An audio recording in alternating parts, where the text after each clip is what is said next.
This Remax Select Property video is presented by Tracy Wisnant. Spacious 3-bedroom 2-bath brick ranch home on approximately 0.474 acre lot in Shelby.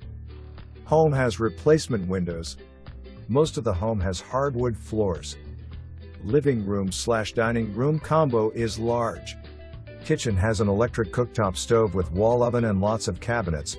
The breakfast room is large and has a breakfast bar. Family room is large and has built-ins and a brick fireplace with gas logs. Bonus room could be used for an office or rec room, etc. Sunroom is large and has built-ins. Primary bedroom has a large walk-in closet. Bedroom 2 is large and has 2 closets.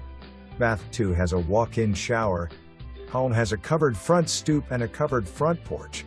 The detached storage building remains, as does the gazebo. The larger building behind this property is on a separate lot also owned by the seller, who states that if the buyer wants that building, they can have the property line redrawn to include it. For more information,